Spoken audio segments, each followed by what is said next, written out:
Nah,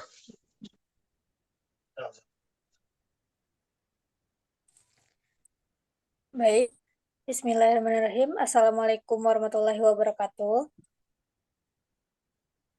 Assalamualaikum warahmatullahi wabarakatuh. Alhamdulillahirrahmanirrahim. Wassalatu wassalamu ala asrafil anbiya wal mursalin wa ala alihi wa sahbihi rasulillahi ajma'in. Puji syukur atas kehadirat Allah Subhanahu wa taala yang mana kita masih bisa sehat dan walafiat untuk melaksanakan perkuliahan daring kali ini. Salawat bertassalam tidak lupa pula kita hadiahkan kepada puncuk pimpinan umat sedunia yang ininya Nabi besar Muhammad Sallallahu Alaihi Wasallam dengan hantaran Allahumma sholli ala Sayyidina Muhammad wa ala ali Muhammad. Yang sama-sama kita hormati dosen pengampu mata kuliah administrasi dan supervisi pendidikan yaitu Ibu Tia Ayuningrum MPD dan seterusnya kepada teman-teman yang saya sayangi. Baiklah, eh, saya sebagai moderator dari kelompok satu akan memandu jalannya diskusi pada kesempatan kali ini. Akan ditemani oleh rekan-rekan saya. Yang pertama yaitu Alvin Febrian Zulin. Kepada Alvin dipersilahkan. Perkenalkan, nama saya Alvin Zulin dengan NIM 180017, Prodi Pendidikan Bahasa Jepang. Saya kembalikan pada moderator. Baik, terima kasih kepada Alvin. Selanjutnya kepada Frisilia Amanda. Terima kasih moderator, saya Frisilia Amanda dengan NIM 210355145 dari Prodi Pendidikan Kimia. Baik, terima kasih kepada Kak Frisilia. Selanjutnya saya sendiri, saya Suci Fatimah dengan NIM 2200645 dari Program Studi Bimbingan dan Konseling. Nah, untuk kesempatan ini kita akan membahas terkait dengan konsep dasar, proses, dan ruang lingkup administrasi pendidikan. Materi pertama yaitu konsep dasar administrasi pendidikan yang akan saya paparkan sendiri. Next, Kak.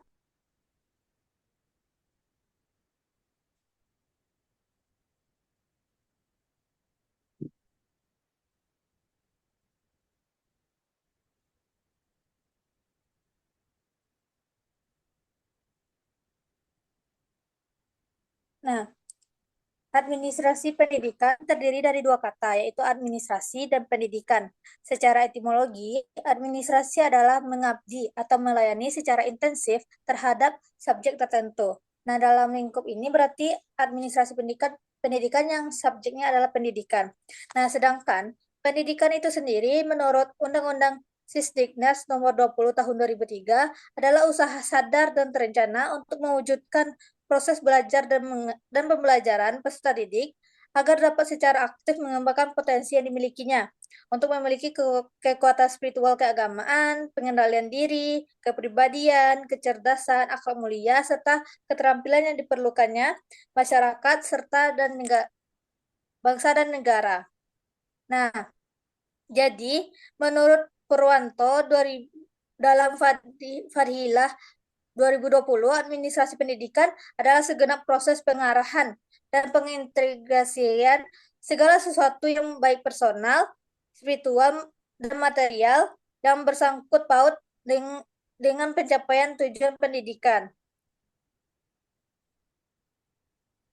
Jadi, administrasi pendidikan sendiri, sebentar,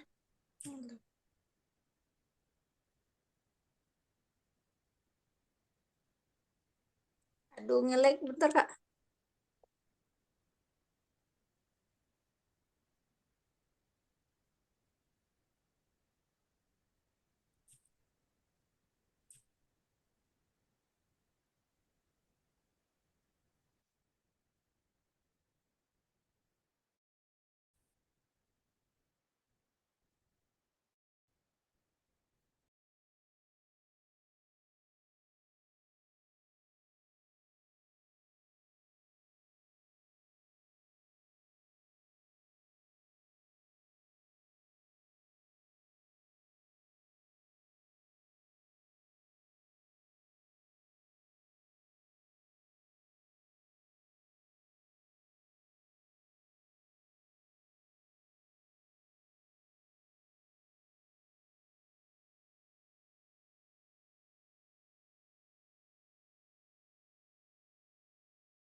Aman, Suci. Bisa dimulai lanjutan? Bisa, Kak.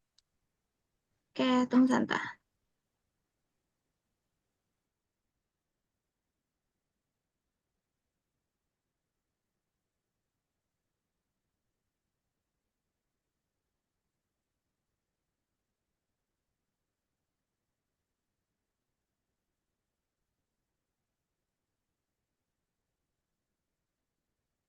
Oke, saya lanjutkan kembali bahwasanya administrasi pendidikan itu adalah proses yang meliputi berbagai kegiatan, mulai dari perencanaan, pengorganisasian, pengarahan, pengkoordinasian, pengawasan, pembiayaan, dan pelaporan. Nah, di dalam administrasi pendidikan ini tidak hanya mencakup bagaimana mengelola tenaga pendidikan, dia juga mengelola baik itu siswa, sumber daya manusianya, sumber daya em, peralatan maupun fasilitasnya. Nah, itu tuh juga dirangkum dalam administrasi pendidikan. Materi selanjutnya yang akan disampaikan oleh Kak Priscilia Amanda. Silakan, Kak. Baik, terima kasih moderator. Untuk materi selanjutnya adalah fungsi atau proses administrasi pendidikan, di mana administrasi pendidikan ini memiliki 8 proses, yaitu yang pertama perencanaan atau planning. Perencanaan atau planning adalah proses menetapkan tujuan dan sasaran yang harus dicapai dan mengambil sejumlah langkah strategis untuk mencapai tujuan tersebut dikenal sebagai perencanaan. Nah, di dalam perencanaan ini juga terdapat beberapa tujuan, yaitu penetapan tujuan, perumusan kebijakan, pembuatan prosedur, merencanakan tingkat kemajuan, dan perencanaan mencakup lingkungan internal dan eksternal organisasi secara keseluruhan. Yang kedua yaitu pengorganisasian atau organizing. Yaitu pengorganisasian ini tidak hanya sekedar mengenali posisi dan menyusun hubungan antara tugas dan pekerjaan. Di sini, penetapan orang dan kebutuhannya, baik kebutuhan individu maupun kebutuhan tugas pekerja menjadi lebih penting lagi. Di sini yang termasuk ke dalam pengorganisasian adalah memisahkan bagian-bagian kegiatan untuk mencapai tujuan dan sasaran dalam kelompok, membagi tugas yang berbeda kepada atasan dan bawahan untuk mengkoordinasikan pengelompokan tersebut, dan memindahkan tanggung jawab di antara pertemuan atau unit hierarki. Dan yang ketiga adalah penggerakan atau actuating. Dalam organisasi yang menyelenggarakan pendidikan, pimpinan dan pengelola mengerahkan tenaga pendidik, tenaga kependidikan, dan tenaga penunjang sesuai dengan keahliannya. Melalui petunjuk yang diberikannya, manajer dapat mengerahkan kegiatan para anggota organisasi dari berbagai divisi guna mewujudkan tujuan organisasi. Yang selanjutnya adalah pengawasan. Pengawasan atau controlling pada bagian supervisi dalam buku Ahmad Sabri diterangkan bahwasannya dapat dalam setiap program pendidikan membutuhkan pengawasan atau supervisi. Pengarahan, koordinasi, dan evaluasi juga merupakan peran administrasi pendidikan dalam menjaga, memelihara, dan menyerahkan organisasi dengan melalui para orang-orang yang terlibat, baik secara struktural maupun fungsional, sehingga dalam kegiatan yang dilakukan kelak tidak terlepas dari upaya pemenuhan tujuan pendidikan. Yang selanjutnya adalah pengarahan atau directing, yaitu suatu proses menginspirasi karyawan untuk bekerja keras dan aktif, di mana menginspirasi karyawan untuk bekerja keras dan aktif untuk melaksanakan rencana yang akan membantu mereka mencapai tujuan secara efektif dan efisien. Seorang manajer yang memberikan arahan, menumbuhkan komitmen, dan meningkatkan upaya untuk mendukung pencapaian tujuan. Selanjutnya adalah koordinasi. Koordinasi merupakan upaya untuk menghubungkan berbagai bagian pekerjaan organisasi dikoordinasikan. Para ahli memegang berbagai sudut pandang yang berbeda mengenai koordinasi. Beberapa orang melihatnya sebagai fungsi administratif, di sisi lain, sedangkan yang lain melihatnya sebagai fungsi administrasi.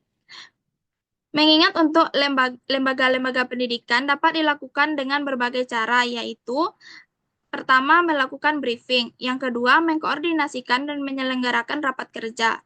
Dan yang ketiga adalah memberikan umpan balik tentang hasil kegiatan. Sekian dari saya kembalikan kepada moderator.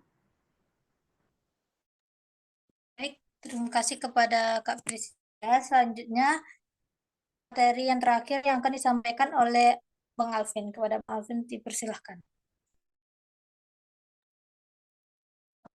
Ya, slide-nya coba dimajuin.